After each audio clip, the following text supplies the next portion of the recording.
आज मैं आपको बताने वाला हूँ VW X2 Plus को परचेज करने से लेके आपको इसे लॉन्ग लाइफ चलाने के लिए कम से कम मेंटेनेंस में किन किन बातों का ध्यान, जिससे कि आपका स्कूटर कम से कम मेंटेनेंस में लॉन्ग लाइफ चलने वाला है। सबसे पहले आपको ध्यान देना है, यहाँ पे इसकी ऑक्सिलरी बैटरी है, यानी जो दो मेन बैटरी है वो सीट के नीचे इसमें है, और जो स्कूटर के सारे कंट्रोलर को काम करने के लिए होती है बैटरी, वो है यहाँ पे। तो उसमें एक प्लस पॉइंट होता है, एक माइनस पॉइंट होता है।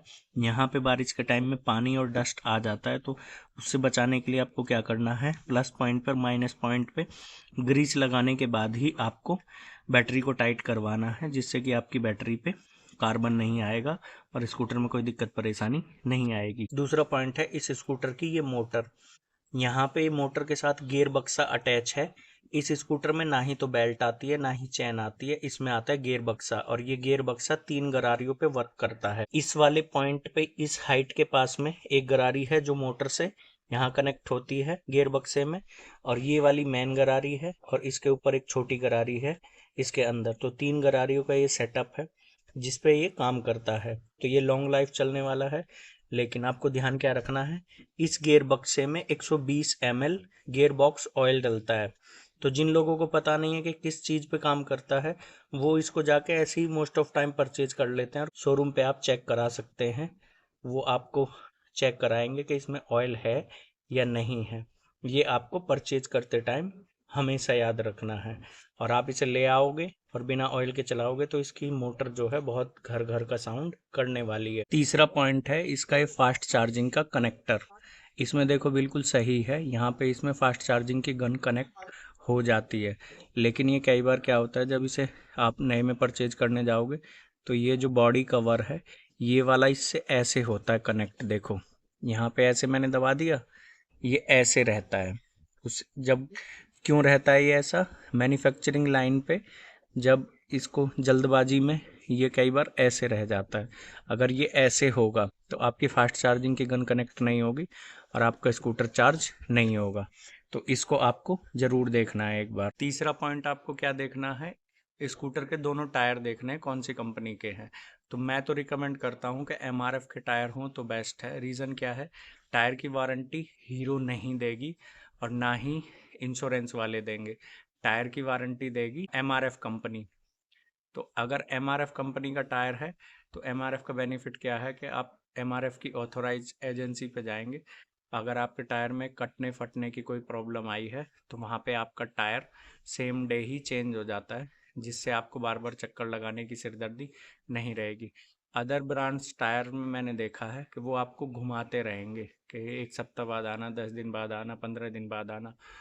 अगर आपको इस प्रॉब्लम से बचना है तो याद रखना कि टायर MRF का ही लेना। और एक चीज़, अगर आप जिस शोरूम पे जा रहे हो स्कूटर परचेज करने के लिए, वहाँ मोस्ट ऑफ टाइम डिस्प्ले में जो स्कूटर खड़ा होगा उसमें MRF का ही टायर लगा होगा। और जब आप जिस स्कूटर को स्टॉक में से लोगे उसमें मोस्टली क्या होगा, या तो ब्रिजस्टोन का होगा या TVS का होगा या अदर और जो ब्रांड है या C8 का होगा, ये सब टायर्स होंगे। आप फाइट कर सकते हो शोरूम वालों से कि डिस्प्ले में अगर MRF का है तो मुझे MRF टायर वाला ही स्कूटर चाहिए। तो ये एडिशनल बेनिफिट होगा आपको आफ्टर परचेज, जब आप अपने स्कूटर को ले लोगे, अगर आपके टायर में किसी भी टाइप की कोई दिक्कत परेशानी आती है। क्योंकि मैं इसे पर्सनली फेस कर चुका हूँ। मेरी कम स्कूटर में जो टायर था वो ब्रिजस्टोन का था, और मैंने ढूंढा ब्रिजस्टोन का सर्विस सेंटर ही मुझे नहीं मिला। और उस केस में क्या हुआ, फिर मैंने टायर में जो प्रॉब्लम है, फिर उसमें कभी मैं 45 हवा डाल रहा हूँ, कभी 50 डाल रहा हूँ, कभी 40 डाल रहा हूँ। एक दिन दिमाग इतना गर्म हो गया, मैं उसमें 60 PSI हवा डाल दी, और उसके बाद में जब चलाने लगा तो एक कंकर उसमें घुस गया। ज़्यादा प्रेशर होने की वजह से डबल सवारी थी, एकदम से टायर की पूरी हवा निकल गई। तो ये भी प्रॉब्लम आपको नहीं आएगी। ये सारे पॉइंट तो हो गए वो जो आपको शोरूम से परचेज करते टाइम ध्यान रखने हैं। अब आपको घर पे क्या ध्यान रखना है, जब आप स्कूटर को लेके आ जाओगे तो जब भी आप फर्स्ट सर्विस में आप जाओगे, इसके गियर बक्से का ऑयल डला हुआ है, तो पहली सर्विस में तो वो उसको नहीं चेंज करेंगे। दूसरी सर्विस में जब आप जाओगे 7,000 किलोमीटर पे, तो आपको अपनी आंखों के सामने उसे चेंज कराना है। ठीक है। और अगर वो बोले कि आप स्कूटर छोड़ के जाओ तो उनको ये बोलना कि जब आप इसका गियर बक्से का ऑयल चेंज करोगे उस टाइम का मेरे को वीडियो फुटेज चाहिए। वो कहेगा क्यों? तो उनको बोलना कि मोस्ट ऑफ टाइम क्या होता है कि आपकी सर्विस में ना गियर बक्से का ऑयल नहीं चेंज करता है आपका स्टाफ। बिंदास बोल सकते हो। ये क्यों मैं कह रहा हूँ? मेरे स्कूटर की टोटल 4 सर्विस हुई है। 4 सर्विस में से 2 बार ऐसा हो चुका है। पहली सर्विस में मेरे स्कूटर का ऑयल चेंज नहीं हुआ, दूसरी में भी नहीं हुआ। उन्होंने बोला तीसरी सर्विस में होगा 15,000 किलोमीटर पे। तो मुझे इसका आइडिया नहीं था कि 15,000 किलोमीटर ऑयल चलेगा या नहीं चलेगा। तो मैं एग्री कर गया उनकी बात पे। मैंने चेक भी नहीं कराया। लेकिन 12,000 किलोमीटर पे मेरी मोटर से ना किर किर साउंड आने लग गया फ्लाईओवर से उतरते टाइम डबल सवारी में। फिर मैं वहाँ लेके गया शोरूम पे, तो देखा इसमें ऑयल ही नहीं है। फिर उन्होंने ऑयल डाला। ऑयल डालने के बाद मैं आ गया। 2 दिन मैंने चलाया, फिर भी वो साउंड आ रहा है। फिर उसके बाद मैं गया तीसरी सर्विस कराने, 14 साढ़े 14 हज़ार किलोमीटर के आसपास। तब जाके उन्होंने मेरे गियर बक्से की 2 गरारी चेंज करी और ऑयल डाला। उसके बाद में इसका साउंड आना बंद हो गया।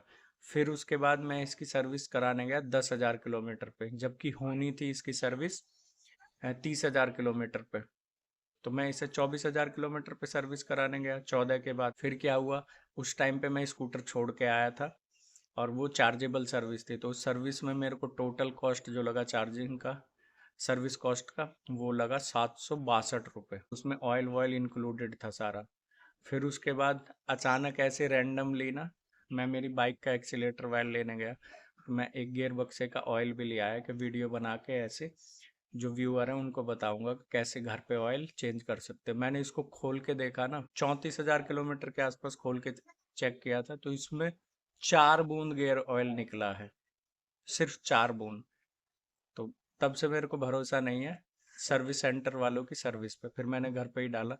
तो इस चीज़ का आप हमेशा ध्यान रखना कि सर्विस सेंटर पे जब भी जाओगे उनको बोलो कि आप हमें, अगर आप घर भी आके वीडियो बना के दो। वीडियो कैसे? खुलते हुए ऑयल गिरते हुए दिखना चाहिए और उसमें डालते हुए दिखना चाहिए, या फिर अपने आंखों के सामने चेक कराओ।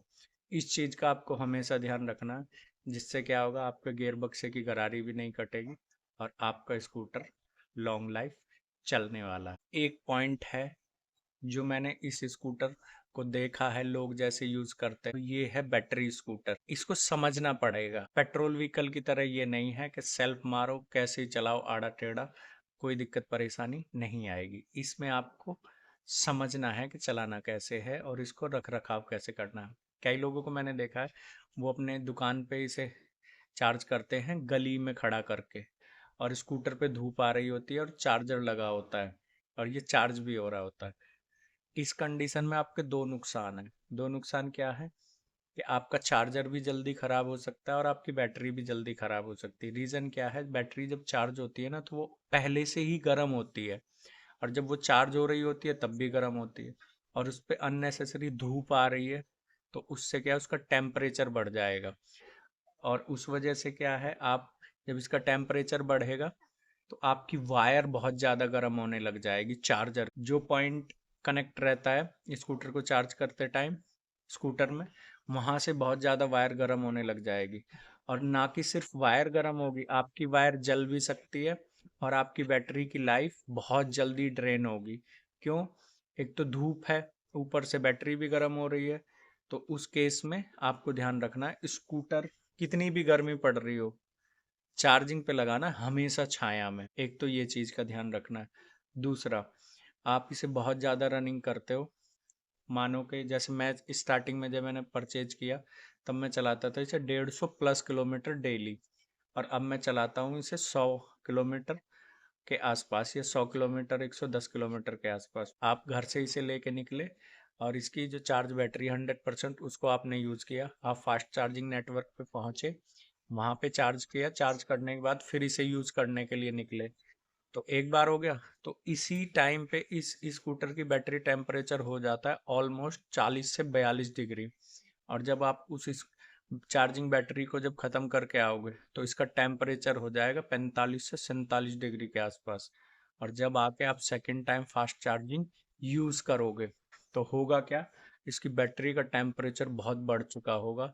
फास्ट चार्जर पे भी ये बहुत स्लो चार्ज होगी, और उस केस में क्या होगा कि आपकी बैटरी का टेम्परेचर हाई हो जाता है। और कई लोग कहते हैं कि फोर स्टॉप क्यों आता है, तो मोस्ट ऑफ टाइम जो फोर स्टॉप आएगा ना, वो सेकंड टाइम में आता है। तो इस चीज़ को आपको समझना है। तो उसके लिए क्या करना है कि अगर आपके पास टाइम है तो बैटरी को निकाल लो चार्जिंग स्टेशन पे पहुंचने के बाद, और आपके पास पानी है और कोई कपड़ा है, पानी में गीला करके उस कपड़े को पूरा निचोड़ के बैटरी पे थोड़ा रब करोगे, 10 मिनट छोड़ोगे तो नॉर्मल हो जाएगी। उसके बाद आप अपने स्कूटर को चार्ज करो तो आपका स्कूटर नॉर्मल तरीके से चार्ज होगा। अच्छा, कई लोगों को लगेगा कि ये तो बड़ी प्रॉब्लम है इस स्कूटर में। इस स्कूटर का जो बीएमएस है, तो बीएमएस के साथ साथ इस स्कूटर में एसीपीडी करके एक डिवाइस और है जो इसकी बैटरी को प्रोटेक्ट करता है।